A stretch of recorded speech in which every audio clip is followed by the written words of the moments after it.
हाँ जी। सो पृथ्वी missile system, जिसमें 3 तरह की मिसाइल्स डेवलप की गई थी, और ये यूजुअली टैक्टिकल मिसाइल्स है सारी, ऑन बैटलफील्ड यूज करने के लिए है। इसमें पृथ्वी 1 army, air force and naval version था। इसको धनुष भी कहा जाता है, सॉरी,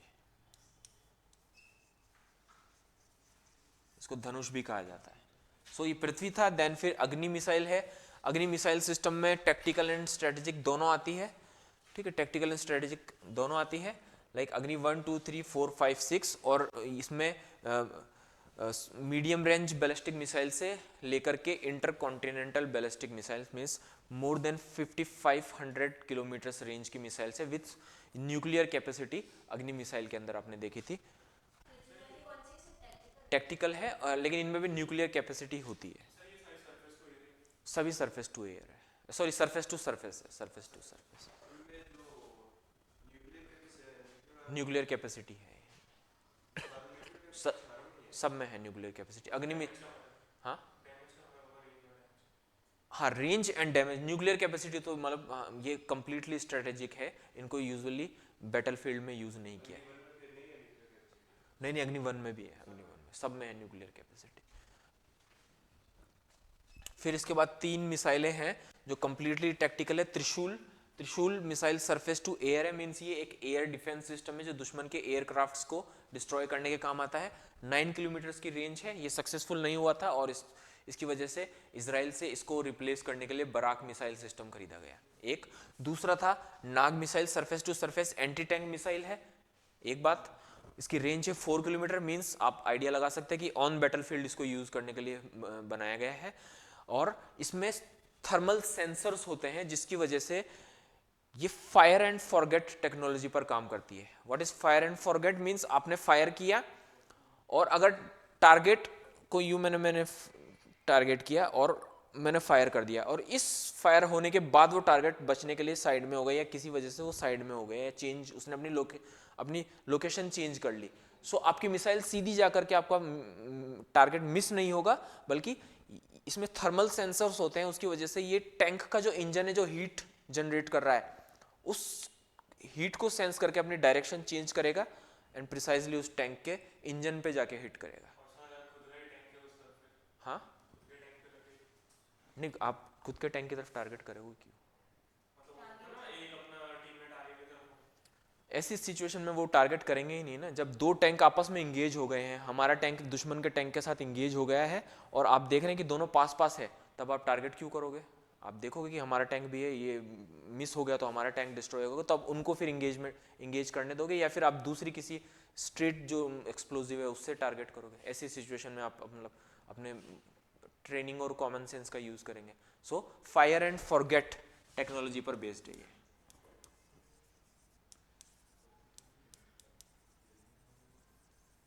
फॉरगेट टेक्नोलॉजी पर बेस्ड है because of thermal sensor.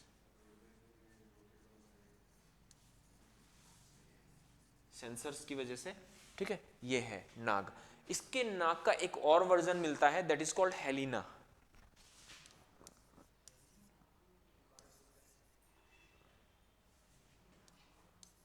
Helena means helicopter launched Nag. Nag, helicopter launched, heli means helicopter और नाग मीन्स नाग। हेलीकॉप्टर से जिस नाग मिसाइल को लॉन्च किया जाता है किसी दुश्मन के टैंक को डिस्ट्रॉय करने, दैट इज कॉल्ड हेल।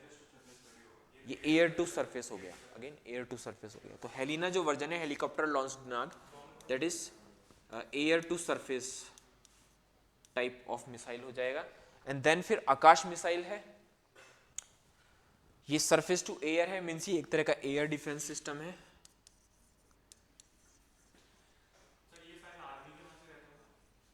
हाँ नहीं, अब जो हेलिना है तो यूजुअली ये एयरफोर्स के पास भी मिलेगा, ठीक है, हेलीकॉप्टर से लॉन्च है। आकाश है वो एयरफोर्स मैनेज करता है ना, आकाश एयरफोर्स मैनेज करता है। त्रिशूल आर्मी मैनेज करता था, लेकिन अब उसके साथ बराक ले आया गया तो वो एयरफोर्स मैनेज कर रहा है। आर्मी भी कुछ लिमिटेड, मतलब हाँ बिल्कुल, अब उसको हटा करके बराक ने रिप्लेस कर दिया कंप्लीटली, ठीक है। आकाश मिसाइल है 30 किलोमीटर पर, सरफेस टू एयर, यानी दुश्मन के एयरक्राफ्ट्स को या हेलीकॉप्टर्स को डिस्ट्रॉय करने के लिए इसको डेवलप किया गया था। इजराइल, इजराइल से। त्रिशूल की एक्यूरेसी नहीं आ रही थी इतनी। क्या मिसाइल डिफेंस सिस्टम? हाँ बना रही है, बिल्कुल दिखाएंगे अभी आपको, अभी डिस्कस करते हैं इंडिया का जो मिसाइल डिफेंस सिस्टम है। So surface to air missile air defence system है, एनिमी एयरक्राफ्ट एंड हेलीकॉप्टर्स को डिस्ट्रॉय करने के लिए बनाया गया है 30 किलोमीटर की रेंज के अंदर। मींस आपका मिसाइल ये सिस्टम यहाँ फिट है तो 30 किलोमीटर की रेडियस के अंदर अगर दुश्मन का कोई एयरक्राफ्ट आता है या हेलीकॉप्टर आता है देन उसको डिस्ट्रॉय करेगा, बट ये भी इतना सक्सेसफुल नहीं हुआ है। सो इंडिया ने इसके लिए इसको रिप्लेस करने के लिए एक नया सिस्टम डेवलप किया है, दैट इज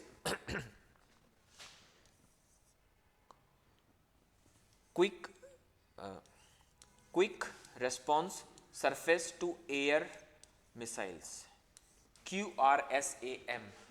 ये आपको ध्यान रखना है, quick response surface to air missiles.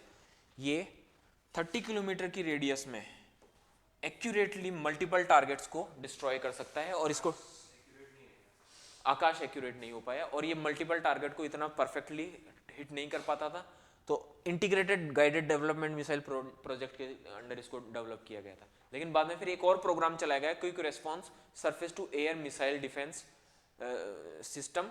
सो इस मिसाइल डिफेंस सिस्टम के अंडर 30 किलोमीटर की रेंज में मल्टीपल टारगेट्स को प्रिसाइजली हिट करने के लिए इंडिया ने मिसाइल डेवलप की, DRDO ने मिसाइल्स डेवलप की, और ये सक्सेसफुल है और ये डिप्लॉयड है। ठीक, ये आपको पता होना चाहिए। QRSAM क्विक, यस ये इंडिया की quick response surface to air missile system. ठीक है, और ये 30 किलोमीटर की रेंज पर मल्टीपल टारगेट्स को हिट करने के लिए, यस मल्टीपल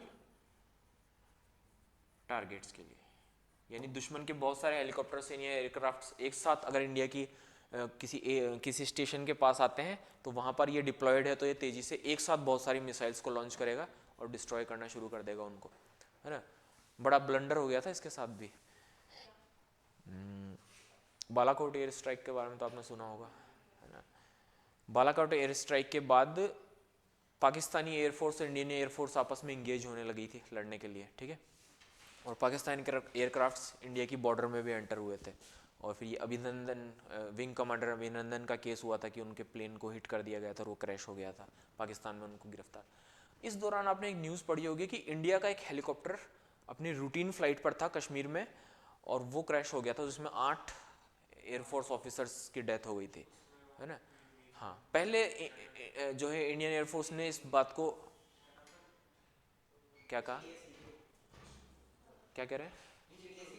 हाँ,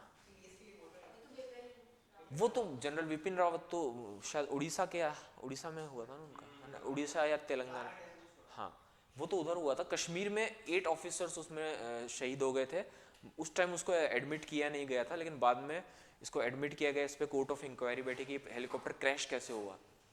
तो बाद में पता चला कि जब इंडिया ने अपने एयर डिफेंस सिस्टम्स एक्टिवेट कर दिए थे सारे, सो क्या हुआ, ये QRSAM जो था ये भी एक्टिवेटेड था कश्मीर में, और जो हेलीकॉप्टर इंडिया का उड़ान भर रहा था इसने उसे एनिमी हेलीकॉप्टर मान करके अब मतलब फ्रेंडली फायर में डिस्ट्रॉय कर दिया था, और इंडिया इस सिस्टम ने अपने ही प्लेन को गिरा दिया था, जिसमें 8 बड़े ऑफिसर्स शहीद हो गए थे। सो बाद में इसके अंदर भी काफ़ी काम चल रहा है, इसको भी और ज़्यादा एक्यूरेट बनाने का और इस तरह की एरर नहीं हो उसको ठीक करने का। सो एक बहुत डिस्ट्रक्टिव काम हो सकता है, फ्रेंडली फायर बहुत डेंजरस होता है डिफेंस में। तो उसके बाद भी इंडिया ने बहुत सारी अलग अलग मिसाइल्स डेवलप करने का प्रोग्राम जारी रखा, सिर्फ integrated guided missile development programme के अलावा भी। तो इसमें भी कौन कौन सी मिसाइल्स हैं उनके बारे में आप देखेंगे। अस्त्रा मिसाइल जो है एयर टू एयर है, बियॉन्ड विजुअल रेंज, मींस ये सुपरसोनिक स्पीड से चलती है। एयर टू एयर से क्या मतलब निकाल सकते हैं आप, ये किसी एयरक्राफ्ट पे लगेगी होगी, और दुश्मन डॉग फाइट होती है जब एयरक्राफ्ट्स की आपस में, है ना। डॉग फाइट्स अभी मूवी भी आई है अच्छी, है ना, ऋतिक रोशन की फाइटर। सो दुश्मन के एयरक्राफ्ट के साथ जब इंडियन एयरक्राफ्ट इंगेज होंगे तो वो आपस में एक दूसरे पर मिसाइल्स डालते हैं गिराने के लिए। सो इनको एयर टू एयर मिसाइल्स कहते हैं, और इंडिया ने एक डेवलप की है अस्त्रा। इसके अलावा, ठीक है, और ये एनिमी एयरक्राफ्ट्स को सुपरसोनिक स्पीड पे, बियॉन्ड द विजुअल रेंज का मतलब होता है सुपरसोनिक स्पीड से ये काम करते हैं और एयर टू एयर फाइट में काम आते हैं। उसके बाद आता है Prahaar. It is a surface to surface missile, ballistic missile है जो 150 किलोमीटर की रेंज पर काम करती है और बहुत हाई स्पीड पर एक्यूरेसी के साथ ये अटैक करती है। ठीक है, अब इसका प्राइमरी ऑब्जेक्टिव क्या है? To bridge the gap between Pinaka and Prithvi system. What is Pinaka system? Prithvi system को हमने देख लिया है, तो पिनाका सिस्टम और पृथ्वी सिस्टम के बीच में जो गैप है उसको ये करता है। अब आप यहां पर ध्यान देंगे, पृथ्वी की रेंज है 1000 किलोमीटर्स टू 500 और पिनाका सिस्टम है वो लो रेंज पर अटैक करने वाला एक रॉकेट सिस्टम है। नॉट सॉरी 150, ठीक है 150, तो लो रेंज पर पृथ्वी मिसाइल लो नंबर पर एक मिसाइल एक बार में एक फायर होगी। ठीक है, और पिनाका मिसाइल सिस्टम जो है वो लो एक्यूरेसी के साथ बट एक साथ बहुत सारे रॉकेट्स को फायर करता है, मल्टी बैरल रॉकेट सिस्टम है। तो इनके बीच में एक टैक्टिकल गैप आ रहा था, उस गैप को कम करने के लिए प्रहार मिसाइल जो लो रेंज 150 किलोमीटर की एक मिसाइल है जो ज़्यादा प्रिसाइजली अटैक करती है। यानी अगर आपको पृथ्वी मिसाइल जो कि एक मतलब हाई लेवल की मिसाइल है उसको लॉन्च नहीं करना पड़े, लेकिन वैसी एक्यूरेसी आनी चाहिए, लेकिन उसकी क्वांटिटी आप बढ़ा सकें। पिनाका में उतनी एक्यूरेसी नहीं है, हालांकि एक्यूरेसी वर्ल्ड में बेस्ट मानी जाती है मल्टी बैरल रॉकेट सिस्टम में पिनाका की, बट उन दोनों के बीच में एक ऐसा सिस्टम हो जो एक्यूरेसी भी लाए और क्वांटिटी भी दे, मल्टीपल एक साथ बहुत सारी मिसाइल्स भी आप लॉन्च कर सके विथ एक्यूरेसी। सो ये आपके इसमें डेवलप की गई। Pinaka is a kind of India का ही डेवलप किया हुआ है, it is a multi barrel rocket system.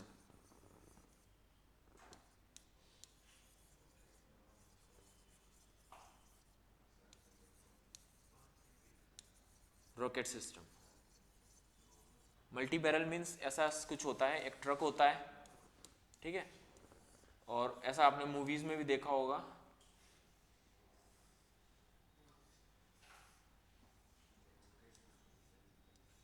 और इसमें बहुत सारे रॉकेट्स लगे हुए होते हैं और ये रॉकेट एक साथ बहुत स्पीड के साथ निकलते हैं और जहां भी गिरते हैं बस उस इलाके में एक स्ट्रॉम सा ला देते हैं। मतलब इनकी एक्यूरेसी उतनी नहीं होती, उतना पिन पॉइंट नहीं कर सकते हैं जितना एक गाइडेड मिसाइल पिन पॉइंट करती है, बट एक बार जब ये जहां पहुंचते हैं मतलब हंड्रेड्स की क्वांटिटी में 40 50 100 के आसपास एक साथ गिरते हैं और वहाँ एकदम मतलब स्ट्रॉम सा क्रिएट कर देते हैं। सो अगर वैसा स्ट्रॉम नहीं क्रिएट करना है बट आप पिन पॉइंट करने वाली एक्यूरेट मिसाइल्स लॉन्च करना चाहते हैं, लेकिन पृथ्वी में आपकी मिसाइल की कॉस्ट और क्वांटिटी कम होगी, सो आप प्रहार मिसाइल सिस्टम डेवलप कर रहे हैं, दोनों के बीच का एक सिस्टम है। उसके बाद K-15 सागरिका ये सबमरीन लॉन्च्ड बैलिस्टिक मिसाइल है, ये बात आपको ध्यान रखनी है, नाम से भी आप आइडिया लगा सकते हैं। सागरिका SLBM है ना, सबमरीन लॉन्च्ड बैलिस्टिक मिसाइल, यानी एक ऐसी बैलिस्टिक मिसाइल है जिसको किसी अंडर वाटर सबमरीन से लॉन्च किया जा सकता है। यस, अंडर वाटर से निकलता है, पहले मिसाइल होती है वो सबमरीन से निकलती है, वो एक कैप्सूल में फिक्स होती है, वो कैप्सूल के साथ बाहर निकलती है, देन कैप्सूल खुल जाता है एंड देन फिर वो मिसाइल एकदम एयर में आके तेजी से बाहर चली जाती है। सो आपको पता भी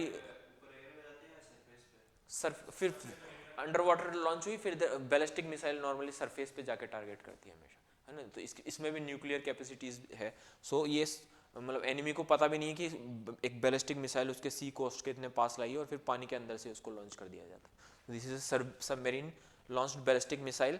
एंड देन फिर धनुष मिसाइल, ये भी न्यूक्लियर वॉरहेड कैपेसिटी की है और ये शॉर्ट रेंज बैलिस्टिक मिसाइल है विथ 350 किलोमीटर रेंज, और इसे भी नेवी यूज करती है, मीन्स ये वाटर टू सरफेस या वाटर टू वाटर टारगेट करने के लिए, और usually nuclear capacity so water to surface इसको किया जाता है ना। धनुष वही है, पृथ्वी 3 का ही नाम धनुष है ना। सो आपको बस ये ध्यान रखना है ये पृथ्वी का ही एक है बट न्यूक्लियर कैपेसिटी के साथ, और इसको एक शिप से लॉन्च किया जाता है, ठीक है, पृथ्वी 3 है ये। लिक्विड प्रोपेलेंट आप बताइए। लिक्विड फ्यूल क्या नाम है बताइए। UDMH या और दूसरा चेक करना, अब मैं नहीं बताऊंगा। एंड शौर्य, शौर्य सो ये भी surface to surface ballistic missile है और K-15 सागरिका का एक वेरिएंट है जिसको रशिया के साथ, जो रशियन हेल्प से डेवलप किया जा रहा है। अभी ये अंडर डेवलपमेंट फेज में है। ठीक है,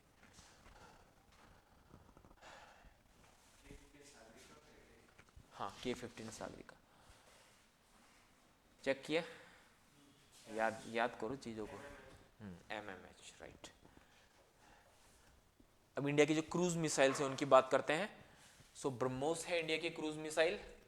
ठीक है, रशिया के साथ कोलैबोरेशन में इसको डेवलप किया गया था। इसका सबसे पहला डॉक्टर APJ अब्दुल कलाम ने एक विजन दिया। हालांकि वो इस प्रोजेक्ट को लीड नहीं करते, तब तक वो लीडरशिप मीन्स विजनरी लीडर के रूप में आ गए थे। सो इन्होंने एज ए साइंटिस्ट प्रोजेक्ट को लीड नहीं किया था, बल्कि इन्होंने एक विजन दिया था कि सिर्फ बैलिस्टिक मिसाइल्स पर ही हमें कंसंट्रेट नहीं करना चाहिए, क्योंकि as a tactical missile cruise missiles ज़्यादा बेटर परफॉर्म करती है एज कम्पेयर।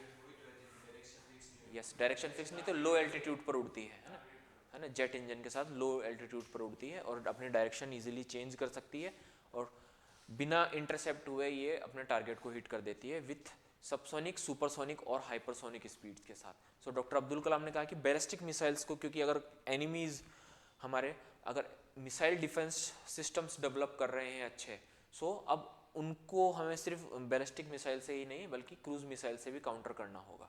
सो क्रूज मिसाइल का विजन उन्होंने दिया, लेकिन ये बहुत कॉम्प्लिकेटेड टेक्नोलॉजी बेस्ड होती है। सो इंडिया ने एक जॉइंट वेंचर चलाया ब्रह्मोस नाम से रशिया के साथ और फिर ये मिसाइल्स डेवलप की गई। ठीक है, ये 2 स्टेज मिसाइल्स होती है with solid propellant first stage and फिर सेकंड स्टेज में फिर रैमजेट स्टेज। एग्जैक्टली वैसा ही, कुछ वैसा ही जैसा आपको RLV-TD में देखने को मिला था कि स्टार्टिंग आप सॉलिड प्रोपेलेंट से कर रहे हैं एंड देन फिर रैमजेट इंजन का यूज करते हो, जेट इंजन का यूज करते हो, आप अपने मिसाइल को प्रोपेल करके टारगेट तक ले जा रहे हैं। This are BrahMos missile. ठीक है,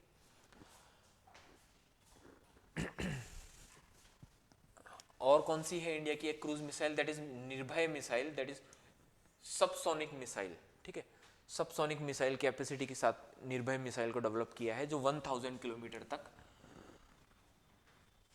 कन्वेंशनल और न्यूक्लियर एक्सप्लोजिव्स को पहुंचा सकती है। ये भी एक क्रूज मिसाइल है इंडिया की जो सबसोनिक स्पीड में चलती है। ब्रह्मोस 1 सब, 2 सुपरसोनिक एंड 3 हाइपरसोनिक स्पीड के साथ चलते हैं। 3 वर्जन इसके मौजूद है। ठीक है, ये subsonic means less than sound speed, यानी 1 मैक से कम, यानी 0.8 मैक 0.9 मैक तक चल सकती है। सुपरसोनिक मीन्स 1 to 5, यानी आप साउंड की स्पीड के बराबर चल सकते हैं या फिर 5 टाइम्स चल सकते हैं। And hypersonic means more than 5, यानी बहुत ज़्यादा स्पीड हो जाती है। हाँ, 1 को क्रॉस करते सोनिक बूम बन जाएगा। कभी देखा है आपने? रियल में नहीं देखा, मैंने देखा हुआ है। एकदम ब्लास्ट सा होता है, पता नहीं चलता कुछ प्लेन, लेकिन हल्का सा दिखता है, पता चलता है कि एक प्लेन गया है। मेरा एक बार बचपन में देखा हुआ है। हाँ, उसके बाद आवाज आती है, तो सोनिक बूम मेरा देखा हुआ है, बचपन में देखा हुआ था। मिशन शक्ति,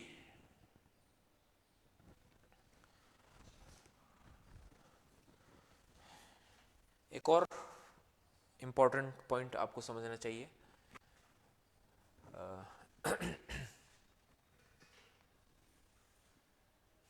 हाँ, यहाँ पर है ये। Okay, air defence system.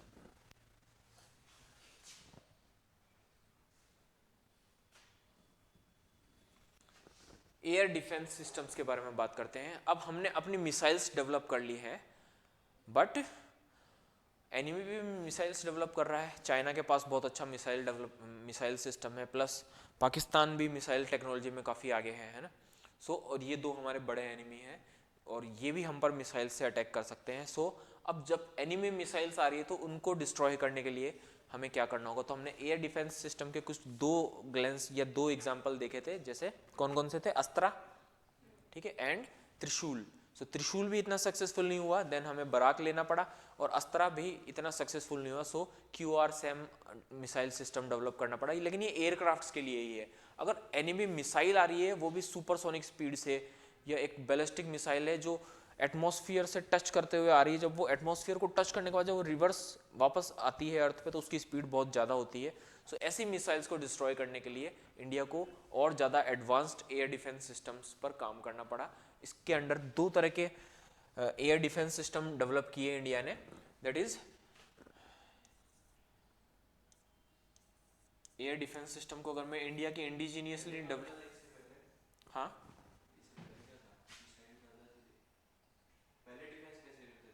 कुछ नहीं करते थे, अगर वो आ रही तो फिर आएगी, कुछ नहीं कर सकते, फिर उस वो डिस्ट्रॉय। लेकिन अभी तक इंडिया पे कोई बड़ा मिसाइल अटैक हुआ नहीं फॉर्चुनेटली, क्योंकि इंडिया के पास ऑलरेडी डिटरेंस का यही फायदा है। जब इंडिया के पास एयर डिफेंस सिस्टम नहीं भी था तब भी अग्नि मिसाइल सिस्टम, पृथ्वी मिसाइल सिस्टम था। सो डिटरेंस था कि अगर आपने अटैक कर लिया, इंडिया डिफेंड नहीं कर पाया उसको, और इंडिया का कोई बहुत बड़ा नुकसान हो गया, बट इंडिया फिर जब काउंटर करेगा देन फिर वो भी आपका नुकसान करेगा। तो ये डिटरेंस भी एक एयर डिफेंस सिस्टम की तरह ही काम कर रहा था। अब हम बात करते हैं तो एयर डिफेंस सिस्टम को, इंडिया का जो indigenously developed air defence system है, इसको दो पार्ट्स में बांटा गया है। One is exo atmospheric,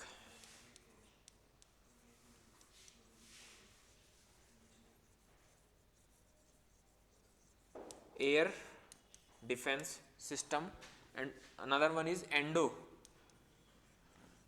atmospheric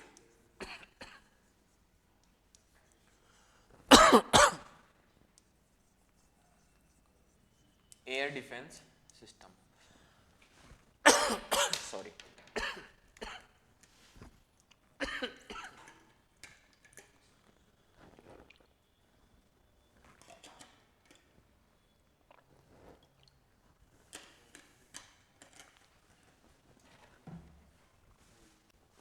देखिए आप, अगर ये हमारी सरफेस है तो अगर कोई मिसाइल ज्यादा ऊंचाई पर है तब उसको हिट करना ज्यादा आसान है, या कम ऊंचाई पर है जब उसको हिट करना आसान है ना। इजीली आप देख सकते हैं, आपको टाइम भी मिल रहा है क्योंकि वो बहुत ऊंचाई पर है, सो आपको इजीली टाइम भी मिल रहा है। तो इस एयर डिफेंस सिस्टम को दो पार्ट्स में डेवलप किया गया है।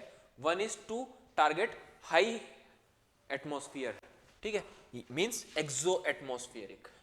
एक्सो वर्ड से आप समझ पा रहे हैं, exo means at target a missile at high atmosphere, approx 80 kilometres की ऊंचाई पर अगर कोई मिसाइल है उसको वही टारगेट कर दिया जाए, दैट इज एक्सो एटमॉस्फेरिक। और लेकिन अगर मान लीजिए आपने अपने टारगेट को मिस कर दिया, अब वो मिसाइल धीरे धीरे नीचे आ रही है, तो अब एक दूसरा मिसाइल सिस्टम एक्टिवेट होगा, ये अब उसको बार बार हिट करके, है ना, अपना वेस्ट नहीं करेगा टाइम। क्यों? इसको हमेशा एक्सो एटमॉस्फेयर पर 80 किलोमीटर की हाइट पर ही कंसंट्रेट करना है। अगर कोई टारगेट वहां दिख जाता है, ये अपने मिसाइल को फायर करेगा और वो वहां डिस्ट्रॉय कर देगा उसको। अगर नहीं होता है तो भी ये 80 किलोमीटर पर ही कंसंट्रेट करेगा, वो मिसाइल फिर उसको आने देंगे उसको नीचे, एंड देन फिर दूसरा एक्टिवेट होगा। टू लेयर्ड सिस्टम है, दूसरा एक्टिवेट होगा जो 30 किलोमीटर की ऊंचाई पर आएगा एक हाई स्पीड मिसाइल को हिट करने के लिए, ठीक है। और इसको और ज्यादा प्रिसाइज रखा जाता है ताकि अगर 80 क्रॉस कर जाए, कोई 80 को क्रॉस कर जाए और नीचे आ जाए तो 30 पर फिर ये इसको हिट करके डिस्ट्रॉय कर दे। और इस तरह को मिसाइल डिफेंस सिस्टम को endo atmospheric missile defence system कहा जाता है। इंडिया में कौन कौन से दो डेवलप किए गए हैं? एक्सो एटमॉस्फेरिक में PAD, पृथ्वी एयर डिफेंस, जिसको प्रद्युमन भी कहा जाता है।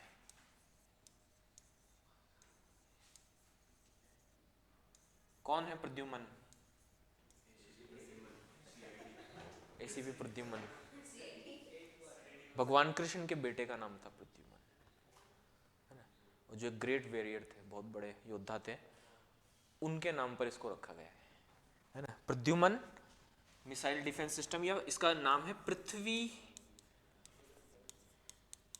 एयर डिफेंस, पृथ्वी एयर डिफेंस, PAD।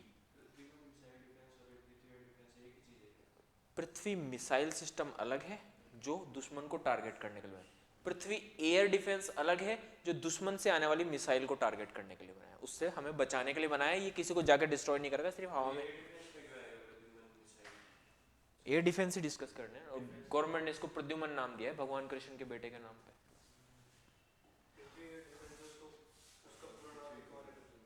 हाँ, प्रद्युमन नाम रखा गया है। जैसे पहले नाम था IRNSS, बट हमारे प्राइम मिनिस्टर सर इंडिया की जो एंशियंट हिस्ट्री है उससे चीज़ों को रिलेट करते हैं ताकि उनके अच्छे नाम रखे जा सके। सो उन्होंने इसको जैसे नाविक वर्ड दे दिया। सो इसको नाविक मीन्स है ना, नेविगेशन से रिलेटेड नाविक। सो इसमें उन्होंने फिर इसको प्रद्युमन नाम दिया। Pradyuman was a great warrior of Mahabharata era, son of lord Krishna. ठीक है। हाँ, नाम अभी भी PAD भी है, इसका टेक्निकल नाम PAD है। हाँ, क्या IRNSS? वो तो उसका था ना, सैटेलाइट नेविगेशन सिस्टम। PAD पृथ्वी एयर डिफेंस, और प्रद्युमन दोनों एक ही चीज है बस। हाँ, प्रद्युमन भी बोलते हैं, PAD इसका टेक्निकल नाम है। हाँ, एक ही चीज है, एक ही चीज, एक ही चीज, एक ही चीज। एरो बनाया है मैंने, एरो बनाया है ना। अब पृथ्वी एयर डिफेंस इसको क्यों कहा गया है, पृथ्वी वर्ड क्यों यूज किया गया है? क्योंकि इसमें जो जो एनिमी मिसाइल को हिट करने के लिए जो मिसाइल यूज की जा रही है वो पृथ्वी सीरीज की मिसाइल है। यानी वहां पृथ्वी मिसाइल सिस्टम में पृथ्वी सीरीज की मिसाइल को दुश्मन को टारगेट करने के लिए बनाया गया है, और यहां पर उसी पृथ्वी सीरीज की मिसाइल को with an extra liquid state के साथ यूज कर रहे हैं ताकि आप दुश्मन की मिसाइल को अपने इलाके में जो आ रही है उसको डिस्ट्रॉय कर सके। हाँ, एंटी मिसाइल। हाँ, लेकिन अगर उसमें एक एक्स्ट्रा लिक्विड स्टेट जोड़ दी जाए तो फिर वो आप एनिमी मिसाइल को अटैक करने के लिए बनाई जा रही है, और वो सिर्फ सॉलिड पे ही चलेगी तो फिर ये सिर्फ आपका एक मिसाइल है जो दुश्मन के किसी इलाके को टारगेट करे। एक्स्ट्रा लिक्विड स्टेट इसमें इसलिए जोड़ी जाती है, मैंने क्या कहा था, लिक्विड स्टेट कंट्रोल करने के काम आती है। डायरेक्शंस चेंज होनी है तो आपको फिर अपने फ्यूल की जो कंब्यूशन उसको भी कंट्रोल करना पड़ेगा, रेगुलेट करना पड़ेगा। तो अब आप देखिए उन्होंने उसको इमेजिन कर लिया। सो लिक्विड स्टेट मैंने जैसे बोला कंट्रोल्ड कंब्यूशन करना पड़ रहा है, क्योंकि आप अब वो दुश्मन की मिसाइल है तो उसके लिए इसको अपनी डायरेक्शंस भी चेंज करनी पड़ेगी। तो एक लिक्विड स्टेट इसमें ऐड की जाती है। हाँ, बैलिस्टिक है, लेकिन जब लिक्विड स्टेट इसमें ऐड कर दी जाएगी तो एक लिमिट तक ये अपनी डायरेक्शंस को रेगुलेट कर पाएगी। हाँ, बैलिस्टिक ही कैटेगरी में आएगी, है ना, क्रूज में नहीं आएगी। हाँ, देन सेकंड, अब इसको क्या आपको मिल गया, पृथ्वी मिसाइल है with extra liquid state 80 kilometre की ऊंचाई पर। दूसरा है एक्सो एटमॉस्फेरिक, इसमें आता है इंडिया का AAD, advanced air defence system. Advanced air defence, advanced air defence, ये 30 किलोमीटर की ऊंचाई पर, इसके लिए स्पेसिफिक मिसाइल्स डेवलप की गई है, और वो AAD कैटेगरी की मिसाइल्स होती है जो एडवांस्ड एयर डिफेंस है। 30 किलोमीटर की ऊंचाई पर प्रिसाइजली एनिमी मिसाइल्स को हिट कर देती है। अभी तक इसका कोई वॉर में टेस्ट नहीं हुआ है, लेकिन ऐसा माना जा रहा है कि ये वर्ल्ड की one of the most advance system है जो प्रिसाइजली अटैक कर सकता है। लेकिन अभी तक इंडिया पे ऐसी कोई अटैक हुआ नहीं जिसकी वजह से इसको ऑन बैटल टेस्ट किया जा सके, जबकि इसराइल में जो है that is iron dome and David sling, वो हर रोज टेस्ट होती है, हर रोज। हमारे पास ऐसा कुछ ऐसे सिचुएशन आई नहीं है, इंडिया एक बड़ा कंट्री है, फिर भी ये एक बहुत प्रिसाइज मिसाइल डिफेंस सिस्टम है। इस एक्यूरेसी के साथ अटैक करता है, मतलब दुश्मन की मिसाइल्स को। इसके अलावा और कौन कौन से, अब अगेन मिसाइल डिफेंस सिस्टम बहुत ज़्यादा डिस्कशन में चले आ रहे हैं पिछले कई सालों से, पिछले 5 सालों से तो ये मान के चले कि बहुत ज़्यादा डिस्कशन में है, लगातार इन पे क्वेश्चन बने हैं प्रीलिम्स में।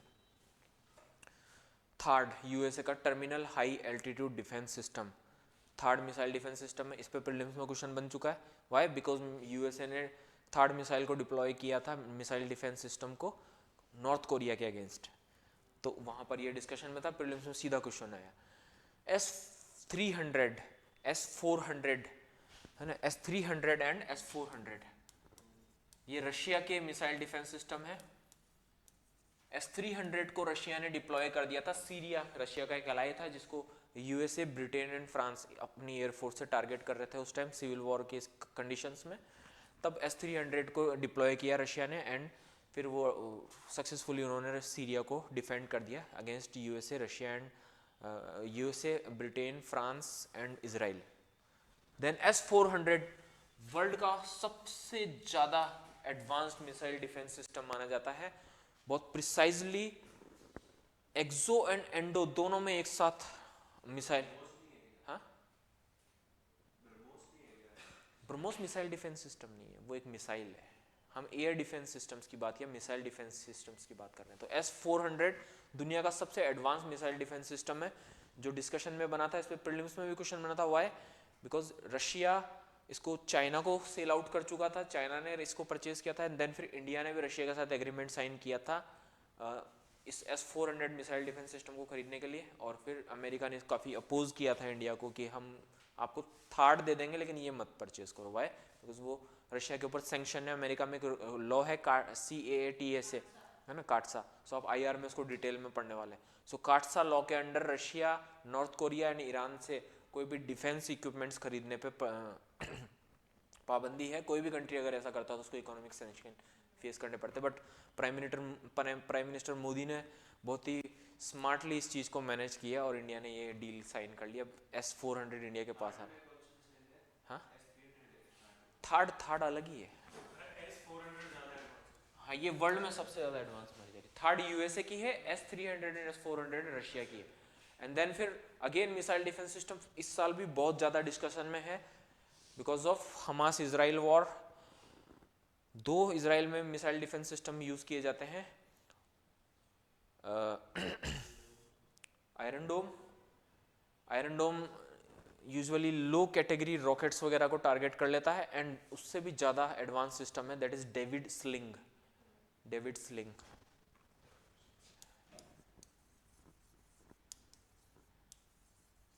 जैसे हम अपने माइथोलॉजिकल हीरोज के नाम पर अपने सिस्टम्स का नाम रख सकते हैं, लाइक प्रद्युमन। हाँ, इसका भी एक नाम है, AAD का नाम है अश्विन। बताता हूँ, अश्विन AAD का नाम है, अश्विन। ठीक है, आप कंफ्यूज नहीं हो, कभी भी आपको कंफ्यूज किया जाता। डेविड स्लिंग इसराइल का एडवांस मिसाइल डिफेंस सिस्टम में है जो हाइपरसोनिक मिसाइल्स को भी टारगेट कर सकता है। ठीक है, डेविड वहाँ का माइथोलॉजिकल हीरो है जो एक स्लिंग लेके, यानी कैटी क्या कहते हैं, गुलेल लेकर के एक गोलिथ नाम के एक डेमन को मारता है। सो वो इसराइल का माइथोलॉजिकल हीरो है तो उन्होंने इसके नाम पे रखा है। सो ये सारे मिसाइल डिफेंस सिस्टम है, ये सारे क्योंकि दुनिया में बहुत थोड़े से हैं, सो आपको इन सब के बारे में पता नहीं। मैंने क्या कहा कि जो टेक्नोलॉजी दुनिया में कुछ ही कंट्रीज के पास है और इवन इंडिया भी उनको अचीव कर चुका है, तो फिर कंपैरेटिव एनालिसिस आ सकता है। जैसे कि, है ना, कंपैरेटिव एनालिसिस मींस इंडिया के पास AAD है, PAD है, सो अब फिर ये इंडिया को किस तरह पाकिस्तान के अगेंस्ट प्रोटेक्शन देता है। सो इंडिया S-400 ले रहा है तो चाइना भी ले रहा है, तो किस तरीके से ये दोनों एक दूसरे को काउंटर करने में काम कर सकते हैं। अब पाकिस्तान भी S-400 प्रोक्योर करने के लिए प्रोसेसिंग शुरू करना चाह रहा है, बट रशिया ऐसा कर नहीं पाएगा क्योंकि इंडिया के साथ उसके अलायंस है काफ़ी सालों पुराने, तो इंडिया के एनिमी को इतना एडवांस वेपन देगा नहीं। सो ये मिसाइल डिफेंस सिस्टम है।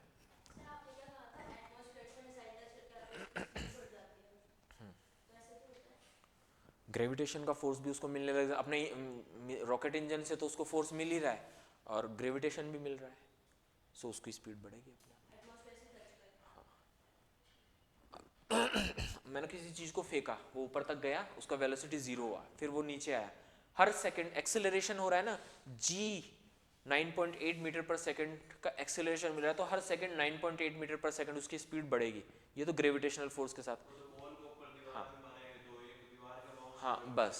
हाँ, तो एक तो ग्रेविटी की वजह से बढ़ ही रहा है, दीवार पे टच करा तो दीवार का बाउंस भी मिल गया, तो यहाँ पर दीवार के बाउंस की जगह आपके पास रॉकेट इंजन है, तो उसकी वजह से बढ़ेगी। ठीक है, तो ये है मिसाइल्स। एक और प्रोजेक्ट है इंडिया का, वेरी इंपॉर्टेंट, मिशन शक्ति। ये आपको पता होना चाहिए, व्हाट इज मिशन शक्ति। तो ये भी फिर आपको कंपैरेटिव आपको पता होना चाहिए। मिशन शक्ति means anti satellite weapons. Suppose करें कि चाइना का या पाकिस्तान का या कोई भी एक इंडिया का हॉस्टाइल कंट्री है, इंडिया के अगेंस्ट किसी कंट्री में हॉस्टाइलिटी है, सो वो कंट्री अपने सैटेलाइट से इंडिया के अंदर स्पाइंग कर रहा है। और सपोज करो कि सिचुएशन ऑफ वॉर आ गई है, युद्ध है ना, वॉर चल रहा है, तो अब वो स्पाइंग इंडिया को डायरेक्ट हार्म पहुंचा रही है, लड़ाई में इंडिया को बहुत ज़्यादा नुकसान उठाना पड़ रहा है। फिर फाइनली हमें पता चल जाता है, इसरो के साइंटिस्ट बता देते हैं कि एक सैटेलाइट हमारे ऊपर है, सो ये आपकी पोजीशंस बता रहा है और वो तेज़ी से हमें नुकसान पहुंचा रहा है। सो इंडिया क्या करेगा, एक ऐसी मिसाइल है जो डीआरडीओ और इसरो ने मिलकर के डेवलप की है एक साथ, that is called anti satellite asset system, है ना। ये मिसाइल एक्टिवेट होगी और ये लॉन्च होगी और ये ज़मीन पर मौजूद टारगेट को नहीं बल्कि स्पेस में मौजूद टारगेट को डिस्ट्रॉय करने जाएगी। समझ रहे इस बात को, ये स्पेस में जाएगी और उस सैटेलाइट को डिस्ट्रॉय कर देगी। हाँ जो भी एनिमी कंट्री का रॉकेट है, नहीं एक हमारे पास रॉकेट टेक्नोलॉजी है तो हम कितना भी ऊपर भेज सकते हैं। सो इसरो को इसमें इन्वॉल्व इसलिए किया गया है क्योंकि अब आप स्पेस में एंटर करने वाले हैं, तो स्पेस में एंटर होने की और स्पेस में जो मौजूद ऑर्बिट्स है उनकी सबसे अच्छी एक्सपर्टाइज किसके पास है, डेफिनेटली इसरो के पास है। तो डीआरडीओ के साथ फिर इस प्रोजेक्ट को इसरो ने भी किया और इंडिया ने इसको सक्सेसफुली टेस्ट भी कर लिया है, 19 में किया था इसको। और ये स्पेस सुपर पावर जो है उसमें इंडिया को स्पेस सुपर पावर लीग में इसमें इंडिया की एंट्री करवा दी है। 3 कंट्रीज इसमें मौजूद थे, यूएसए, रशिया एंड चाइना, यानी ऐसे कंट्रीज जो स्पेस में भी वॉर को कंडक्ट कर सकते हैं, है ना, स्पेस वॉर को अर्थ से लेकर के स्पेस लेवल तक ले जाते हैं, दुश्मन के सैटेलाइट। और फिर फाइनली इंडियन, हाँ अब इंडिया शामिल हो गया इसके अंदर। तो ये पुरानी 3 पावर्स थी और now India, now India, India भी इसमें है, तो ये आपको पता होना चाहिए। लेकिन ये टेस्ट इंडिया ने जब कंडक्ट किया था तो इंडिया को काफ़ी मतलब क्रिटिसिज्म का सामना करना पड़ा था, क्योंकि ऑलरेडी हम स्पेस डेब्रीज का प्रॉब्लम फेस कर रहे हैं। बट फिर इंडिया ने इस टेस्ट को, इंडिया को पता था इसरो के साइंटिस्ट को कि ऐसा क्रिटिसिज्म आएगा, सो उन्होंने इस टेस्ट को इस तरह से कंडक्ट करवाया कि एक बार जब उन्होंने जो डमी सैटेलाइट छोड़ा था उसको डिस्ट्रॉय किया था लोअर ऑर्बिट में, हालांकि कैपेसिटी हाई अर्थ ऑर्बिट में भी जाने की है, बट उन्होंने लो अर्थ ऑर्बिट में उस सैटेलाइट को इस तरह से डिस्ट्रॉय किया कि सारा जो डेब्रीज है वो टेस्ट के बाद अर्थ के ग्रेविटेशन में एंटर होकर सारी डिस्ट्रॉय, मतलब बहुत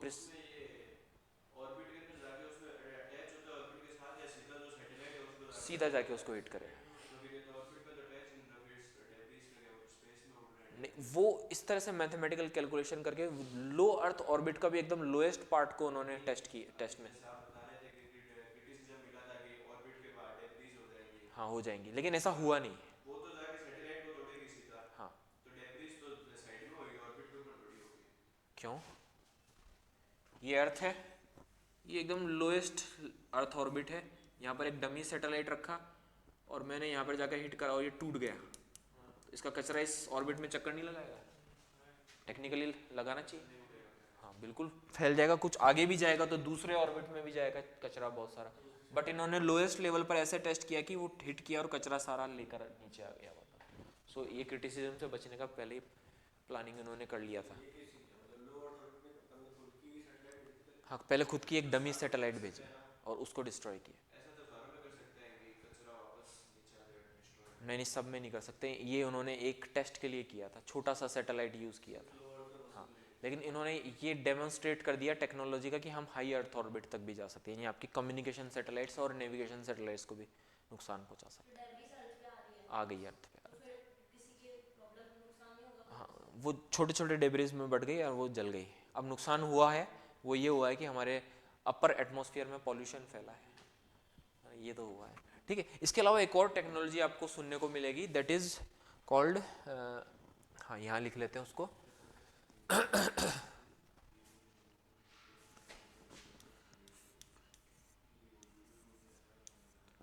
fractional orbital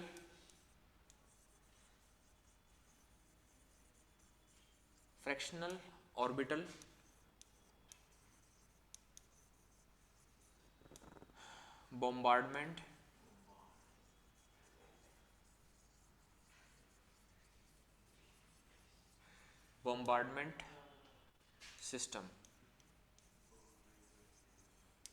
fractional orbital bombardment system, ये क्या है, ये इंडिया की डेवलप की हुई टेक्नोलॉजी नहीं है, बट इंडिया को इससे खतरा है। कैसे है, और दूसरा ये स्पेस का जो पीसफुल यूज के लिए जो स्पेस ट्रीटी है, एक ट्रीटी साइन की गई थी दुनिया के कंट्रीज में, स्पेस ट्रीटी,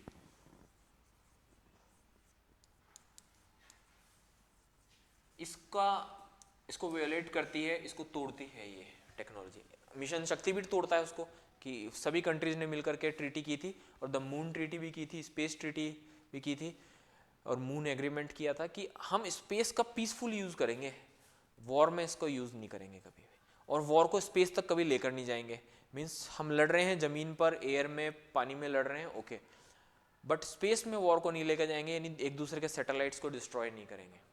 बट अब सैटेलाइट ही सारे वॉर को कंडक्ट करवा रहे हैं स्पेस से, तो हमारी मजबूरी हो गई कि उसको डिस्ट्रॉय करना पड़ेगा। एक और इन्होंने कहा कि द स्पेस ट्रीटी कहती थी कि कोई भी कंट्री स्पेस में अपने वेपन्स को डिप्लॉय नहीं करेगा।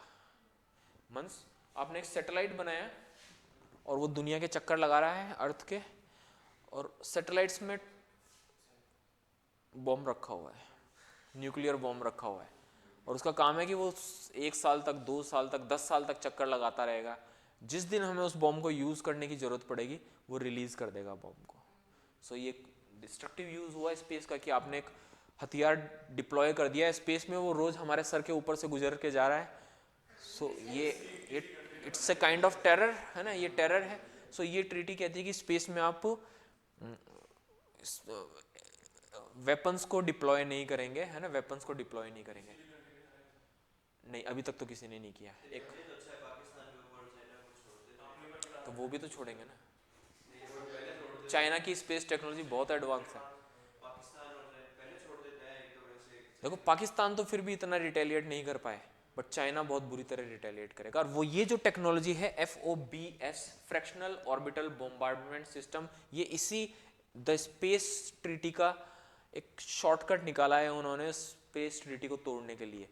इन्होंने क्या किया, ये अर्थ है और ये हमारा ऑर्बिट है, ठीक है। सपोज इन्होंने एक मिसाइल लॉन्च की, या रॉकेट ही लॉन्च किया, मिसाइल नहीं, और वो एक ऑर्बिट में अपने बॉम्ब्स को स्टेब्लिश कर देता है, डिप्लॉय कर देता है, और ये उड़ते हैं, मतलब ऑर्बिट में रिवॉल्व करते हैं, और पार्शियली ऑर्बिट को पूरा करते हैं। कंप्लीट चक्कर नहीं लगाएंगे, पार्शियली चक्कर लगाएंगे। सपोज ये चाइना है और ये USA है, ठीक है, पार्शियल राउंड पूरा करेंगे और फिर वापस अर्थ के ऑर्बिट से बाहर निकल के अर्थ के एटमॉस्फेयर में एंटर हो जाएंगे और टारगेट को हिट कर देंगे। यानी अब आपका मिसाइल यूं जाने की बजाय, टारगेट को हिट करने की बजाय, पहले स्पेस में जाएगा, पार्शियली ऑर्बिट को कम में चक्कर लगाएगा और फिर वापस आके एंटर करेगा। तो अब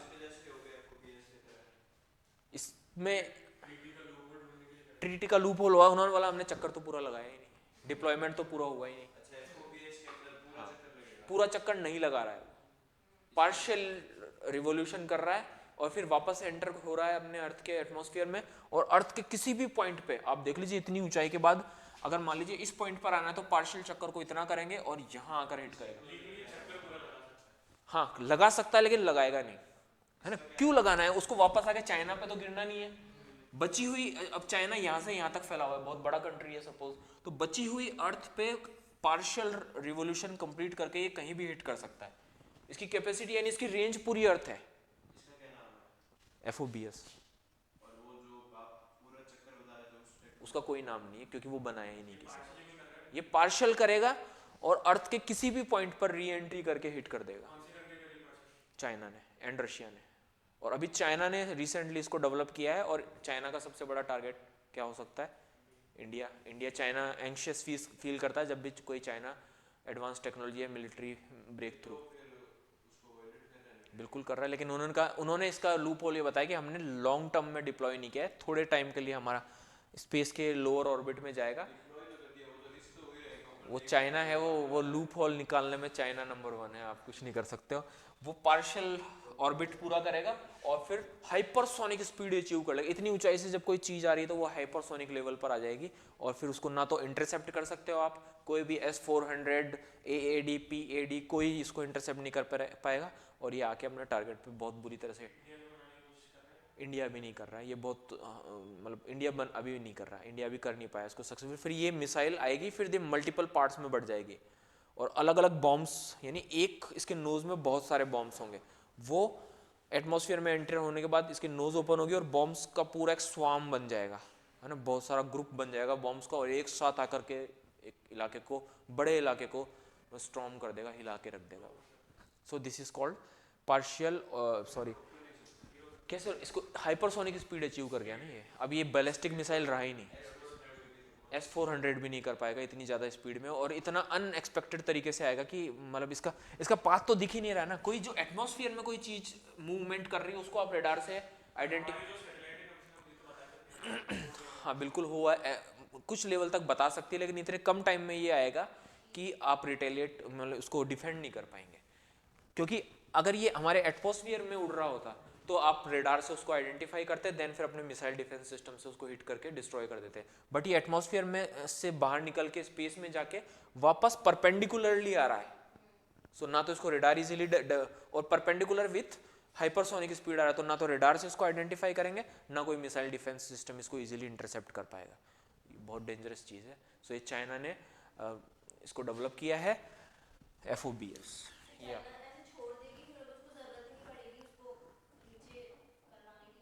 क्यों नहीं पड़ेगी, जब पूरा प्लान करने के बाद ही तो उसको लॉन्च किया जाएगा ना।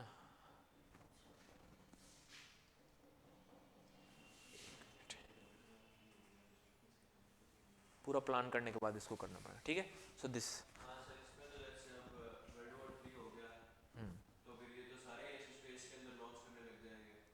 बिल्कुल, ये जो ट्रीटीज है ये तोड़ने के लिए बनी है। पावरफुल्स कभी भी कोई ट्रीटी को फॉलो नहीं करते हैं, वो तोड़ते हैं, और वीक होते हैं वो ट्रीटीज को फॉलो करते हैं और फिर मार खाते हैं। ये रूल है दुनिया का। सो दिस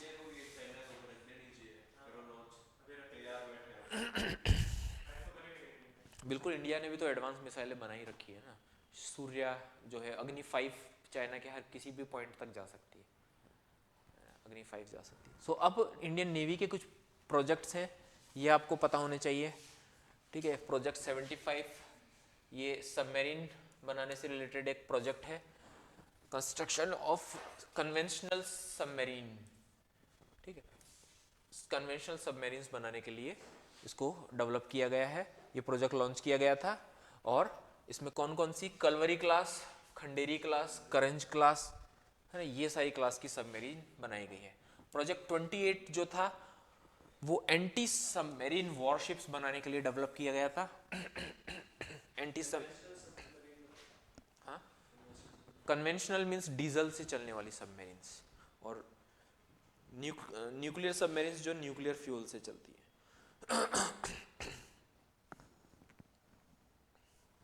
ठीक है। एंटी सबमरीन वॉरशिप्स बनाने के लिए इसको डेवलप किया गया था, इंडिजीनियस। और इसके अंडर कैमोर्टा, कडमट, किल्तान एंड कवरत्ती जो शिप्स बनाए गए थे। ये शिप्स के नाम है, के है ना, ऐसे इनको मेमोराइज किया जा सकता है। ये खंडेरी, करंज, कलवरी, ये सबमरीन्स हैं कन्वेंशनल। कहाँ, हाँ, मीन्स अपना कंप्लीट इंडिपेंडेंट सिस्टम से ये प्रपल करेगी, है ना, अपना कन्वेंशनल डीजल फ्यूल के साथ, इंजन के साथ, ठीक है। एंड देन क्या, कहाँ, हाँ, कॉर्वेट्स भी शिप्स के नाम हैं, ये कॉर्वेट सीरीज के शिप्स हैं ये, ठीक है। कॉर्वेट सीरीज के शिप्स है, कोमार्टा, कडमट, किल्टान एंड कवरत्ती, ये कॉर्वेट सीरीज के शिप्स हैं जो सबमरीन्स को डिस्ट्रॉय करने की कैपेसिटी रखते हैं, ठीक है। एंड देन फिर प्रोजेक्ट 71A है, वो स्टील्थ फ्रिगेट्स बनाने का बात कर रहा है। फ्रिगेट्स एक टाइप का शिप है ये एक तरीके का, नहीं aircraft carrier, anti submarine system होता है। एयरक्राफ्ट कैरियर इंडिया के पास जो है ना, विक्रांत सीरीज के है ना, है, ठीक है। स्टील्थ फ्रिगेट एक वॉरशिप होता है। एक बात, स्टील्थ का मतलब क्या होता है, ऐसे शिप्स जिनको इजीली रेडार में आइडेंटिफाई नहीं किया जा सके, सच काइंड ऑफ शिप्स और एयरक्राफ्ट कॉल्ड स्टील्थ शिप्स या स्टील्थ एयरक्राफ्ट्स। ऐसा क्या होता है, स्टील्थ कैपेसिटी किसी भी मशीन में कैसे अचीव की जाती है, या तो उस पर ऐसे पेंट्स किए जाते हैं जो रेडार की वेव्स को एब्जॉर्ब कर लेते हैं, है ना, रेडार वेव्स को एब्जॉर्ब कर लेते हैं, तो वो बहुत ही वीक सिग्नल रेडार तक पहुंचता है, तो उसको वो ठीक से पहचान नहीं पाता कि कितनी बड़ी चीज़ है, कितना उसका साइज है, वो शिप है या कुछ और है ना, वो उसको आइडेंटिफाई कर ही नहीं पाता या कंफ्यूज रहता है। और दूसरा उसका डिज़ाइन को ऐसा बनाया जाता है, कभी स्टील्थ एयरक्राफ्ट होते हैं जो नॉर्मली यूएसए के पास ही है, एफ सीरीज़ के स्टील्थ फाइटर B-2 बॉम्बर्स हैं एफ सीरीज़ के, सो वो अजीब से पतंग जैसे शेप के होते हैं, सो उन पे जब भी रेडार इस तरह का शेप होता है उसका कुछ, है ना। हाँ, ये 5th जनरेशन के फाइट जो है बॉम्बर हैं, ठीक है। तो इसका और भी इसमें एजेस होते हैं बहुत सारे, सो रेडार की वेव्स जब टकराती है तो वो एजेस दूसरी डायरेक्शन में उसको रिफ्लेक्ट कर देते हैं या मल्टीपल रिफ्लेक्शन कर देते हैं उसके, जिसकी वजह से रेडार कंफ्यूज रहता है और उसको कभी आइडेंटिफाई नहीं कर सकता। सेम जो शिप्स हैं उनके अंदर भी ऐसे पेंट्स किए जाते हैं और उनमें ऐसे एजेस बनाए जाते हैं जिसकी वजह से रेडार उनको आइडेंटिफाई नहीं कर सकता। सो ये 3 इंपॉर्टेंट प्रोजेक्ट्स हैं इंडियन नेवी के। 1 2 3 4 5 जनरेशन के फाइटर जेट है, जिसमें 5th जनरेशन का फाइटर जेट इंडिया के पास कौन सा है, आराम से बता सकते हैं आप, है ना। इंडिया ने अभी लेटेस्ट फाइटर जेट कौन सा खरीदा है, राफेल, एडवांसमेंट, है ना, एडवांसमेंट के। और यूएसए के पास कौन सा 5th जेन जो इसराइल भी यूज़ कर रहा है, न्यूज़ में बहुत चल रहा है, F-35, है ना। रशिया के पास सुकोई, है ना, सुकोई 30 सीरीज़ का फाइटर प्लेन है। सो ये, और इसके अलावा कौन सा है, euro fighter jet, euro fighter, वो स्वीडन का बनाया हुआ है, वो यूरो फाइटर है। यूरो फाइटर इंपॉर्टेंट क्यों है, क्योंकि जब इंडिया अपने लिए 5th जनरेशन फाइटर जेट देख रहा था कि हमें खरीदना है, सो 2 कैंडिडेट थे इसके, एक रफाइल जो फ्रांस का डेसॉल्ट कंपनी ने बनाया था और एक यूरो फाइटर था जो स्वीडन में बनाया था। सो दोनों ही कैंडिडेट थे, फिर इंडिया की जो एयरफोर्स के ऑफिसर्स थे उन्होंने एनालाइज करके रफाइल को सेलेक्ट किया। 2 ऑप्शंस थे खरीदने के लिए, Eurofighter and Rafale. So India ने रफेल को चूज किया ऑन यूरो फाइटर। सो अभी वर्ल्ड में यही Sukhoi 35, F-35, Rafale and Eurofighter ये है। हाँ, ये 5th जनरेशन है। यूरोपियन यूनियन के ज़्यादातर कंट्रीज यूरो फाइटर को यूज़ करते हैं, स्वीडन, जर्मनी, ये सभी लोग इनको यूज़ करते हैं, और ये भी अफगानिस्तान में बहुत यूज़ किया गया था। एंड अभी चाइना और पाकिस्तान मिलकर भी डेवलप कर रहा है JF थंडर, JF-17 सीरीज का जो प्लेन है, JF-17, ये 4th जनरेशन था। अब इसका भी एक अपर वर्जन चाइना और पाकिस्तान मिलकर डेवलप कर रहे हैं जो 5th जनरेशन होगा, ठीक है। तो ये भी इस रेस में आगे बढ़ रहे हैं। हाँ बिल्कुल, पाकिस्तान और चाइना मिलकर के कर रहे हैं, इनका जॉइंट प्रोजेक्ट है। हाँ, डेफिनेटली बजट चाइना पाकिस्तान के पास कहाँ बजट है। पाकिस्तान के पास बस अपने जो साइंटिस्ट हैं वो जाएंगे टेस्ट फाइट, बिल्कुल होते तो होंगे ही ना, कुछ तो होता ही होगा, है ना। न्यूक्लियर भी है, और प्लस उनके जो टेस्ट पायलट्स होते हैं, किसी भी फाइटर जेट को डेवलप करने में टेस्ट पायलट्स का बहुत इंपॉर्टेंट रोल होता है, और पाकिस्तान के पास ऐसे टेस्ट पायलट्स हैं जो अभी इवन JF-17 का एक फैक्ट्री भी पाकिस्तान में चाइना ने लगवाया है, वो वहीं से बनाए जाते हैं सारे। क्या एक मिनट चलने दीजिए, ठीक है। सो अब आपको इंडिया के जो फाइटर सबमरीन्स हैं इनके नाम पता होने चाहिए, ठीक है, और किसके साथ ये मिलकर डेवलप किए जा रहे हैं ये पता होना चाहिए।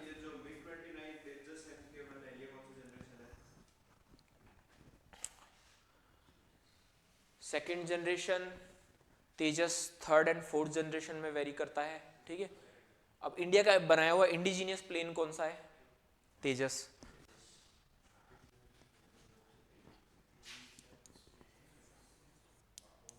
हिंदुस्तान एरोनॉटिक्स लिमिटेड ने इसको डेवलप किया है। सिंगल सीटर फाइटर जेट है जो आपके 4th जनरेशन में 3rd जनरेशन के एयरक्राफ्ट की को रिप्लेस करने के लिए बनाया गया है। कौन सा, MiG-29 जो रशियन प्लेन है उसको रिप्लेस करने के लिए इसको बनाया गया है। राफेल है इंडिया के पास, इस पर क्वेश्चन भी बना हुआ है। सुखोई है ना, और F-35 USA, Eurofighter European Union, Rafale अभी खुद का बनाया हुआ नहीं है, ठीक है। और आई थिंक ईरान भी डेवलप कर रहा है, ईरान भी, क्योंकि टेक्नोलॉजिकली एडवांस कंट्री है बहुत। हाँ, ईरान भी कर रहा है। तो ये आपको पता होना चाहिए इंडिया के कौन कौन से सबमेरीन्स हैं, ठीक है, किस क्लास में कौन से सबमेरीन है, क्या उनकी कैपेसिटी है, ठीक है, किस कंट्री के साथ मिलकर डेवलप किया गया है। Like attack submarine, so these are attack submarines. कहाँ से लिए गए हैं? डायरेक्टली रशिया है और इनसे परचेज किए गए हैं, ये आपको पता होना चाहिए। सिमिलरली अटैक सबमेरीन में सिंधु घोष क्लास, कलवरी क्लास, शिशु मार class, attack submarine, Germany and India. अब ये नाम, अब इसको रट्टा मारने नहीं बैठेंगे आप, क्लासेस याद रखेंगे और कौन सा ओरिजिन है वो याद रखेंगे।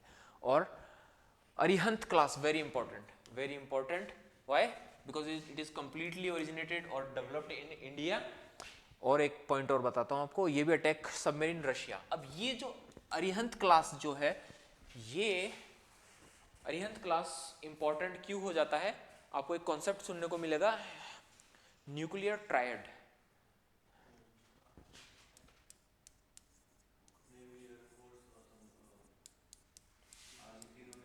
ट्रायड है ना, न्यूक्लियर ट्रायड का मतलब है कि किसी कंट्री के पास ऐसी कैपेसिटी आ जाना कि वो लैंड, एयर एंड वाटर तीनों से न्यूक्लियर वेपन को लॉन्च करके अपने एनिमी के किसी टारगेट को डिस्ट्रॉय कर सके। सो ये कैपेसिटी दुनिया में सिर्फ यूएसए के पास, यूएसएसआर के पास, ब्रिटेन के पास एंड चाइना के पास है। और इंडिया 5th कंट्री है जिसके पास न्यूक्लियर ट्रायड कैपेसिटी है, मीन्स वो लैंड, एयर और वाटर तीनों से न्यूक्लियर मिसाइल को लॉन्च करके अपने एनिमी तक पहुंचा सकता है।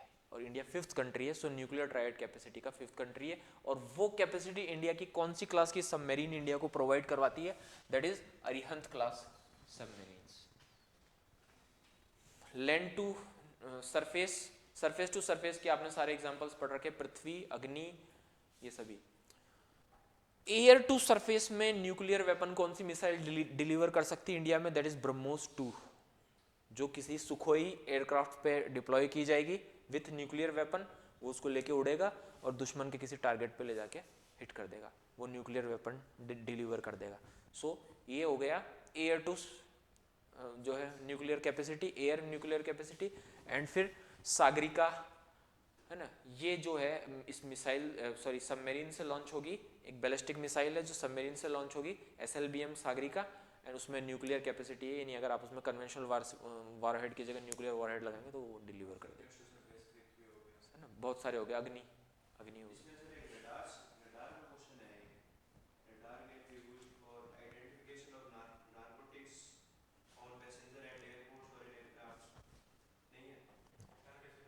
पैसेंजर्स के अंदर नार्कोटिक्स के लिए रडार नहीं करता है।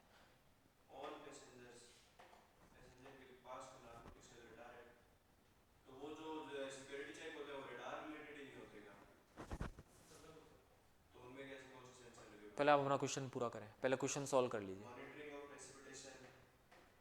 मॉनिटरिंग ऑफ, हाँ ये हो सकता है,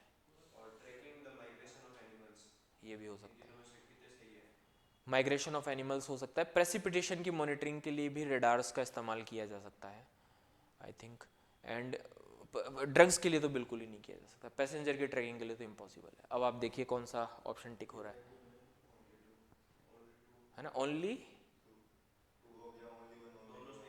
है ना, 2 सही है, 2 and 3 और 1 गलत है ना, क्योंकि ह्यूमन को ट्रैक करने के लिए रेडार का यूज नहीं किया जाएगा। उसके पास ड्रग्स है या नहीं है वो रेडार कभी नहीं बताएगा, है ना। एक्सरेज यूज करेंगे एक, ठीक है। डॉग्स का यूज किया जाता है 2, ये 2 चीजों का यूज। वो मेटल डिटेक्टर होता है कि आपकी जेब में कोई नाइफ वगैरह या ब्लेड ऐसा कोई हार्मफुल ऑब्जेक्ट तो नहीं रखा है ना। एनिमल्स को ट्रैक करता है, एनिमल्स का करता है, जैसे कि चाइना में एक बार एलिफेंट्स का माइग्रेशन हुआ था, वो उन्होंने किया था। प्रेसिपिटेशन के लिए भी रेडार्स का किया जा सकता है, ठीक है। ये सारा आपको ध्यान रखना है। ये क्लासेस हैं, इस क्लास के अंदर 2 हैं, ये आपको ध्यान रखना है। क्लास मतलब एक ग्रुप ऑफ सबमरीन है जो एक ही कैटेगरी के होगा, ठीक है। उनको एक साथ एक जैसा, उसका ऑलमोस्ट एक जैसा उनका मैपिंग वगैरह होगी, उनकी और उनकी डिप्लॉयमेंट भी इसी तरीके से एक हाँ हाँ यस लाइक कलवरी है ये फ्रांस में प्रोड्यूस हुई थी और खंडेरी है वो इंडिया में गार्डन रिच शिप बिल्डर्स ये इंडिया में बनाया गया था। ठीक है हाँ इनके ओरिजिन्स लिखे हुए हैं कौन कौन से कंट्री में इनका ओरिजिन है। ठीक है ऊपर का ये ओरिजिन वेस्ट जर्मनी हो गया और नीचे वालों का इंडिया हो गया। संकुश संकुश ये जर्मन मेड है। ठीक है और इनकी क्लास मीन्स ये एक अटैक सबमरीन है और ये इनका एक नेवी का जैसे रेजिमेंट होती है आर्मी की वैसे इनकी क्लासेस बनाई जाती है। ठीक है नेक्स्ट हाँ ये रशिया के सारे रशिया का ओरिजिन है इनका। ठीक है और आपको क्या पता याद रहना चाहिए लाइक इंडिया में ड्रोन्स इंपॉर्टेंट हो जाते हैं। ठीक है ड्रोन क्यों इंपॉर्टेंट हो जाते हैं इस टाइम इसराइल को इंडिया ये जो वॉर चल रहा है इसराइल हमास वॉर तो इसमें इंडिया ड्रोन्स की सप्लाई कर रहा है ना इसराइल को सप्लाई कर रहा है कौन कौन से हैं पंछी ड्रोन की सप्लाई कर रहा है। ठीक है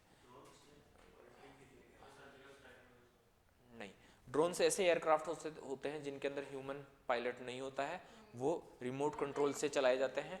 ठीक है दूर एक रिमोट कंट्रोल स्टेशन होता है वहाँ से चलाए जाते हैं उनमें वेपन्स हो सकते हैं एक वो वेपन को डाल के वापस आ सकते हैं या फिर एक ड्रोन सुसाइडल ड्रोन होता है जिसमें वेपन लगा हुआ होता है नहीं एक्सप्लोजिव होता है वो जाता है वो खुद ही अपने आप को टारगेट पे जाके हिट कर देता है और डिस्ट्रॉय हो जाता है।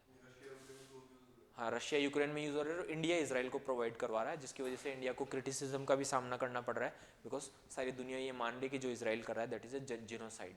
सो ये क्रिटिसिज्म इंडिया को आ रहा है बट इंडिया और इसराइल पुराने एलाइज हैं और इसराइल ने इंडिया को कई वॉर्स में पाकिस्तान के अगेंस्ट चाइना के अगेंस्ट सपोर्ट किया हुआ है इंटेलिजेंस भी देता रहा है तो इंडिया इसराइल को सपोर्ट कर रहा है। ठीक है हाँ लास्ट स्लाइड वही सबमेरीन्स की है सबमेरीन्स हाँ हाँ बोलो यस ये सब इंडियन नेवी के ही हैं।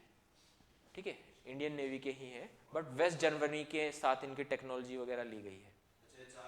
हाँ हाँ ठीक है अब इसके अलावा इंडिया के टैंक्स का आपको पता होना चाहिए कौन कौन से टैंक्स हैं इंडिया में तो अभी T series made in Russia tanks T-55 T-70 tanks use कर रहा है इंडिया ये आपको पता होना चाहिए। इसके अलावा made in India tank Arjun हाँ ये रशियन टैंक्स है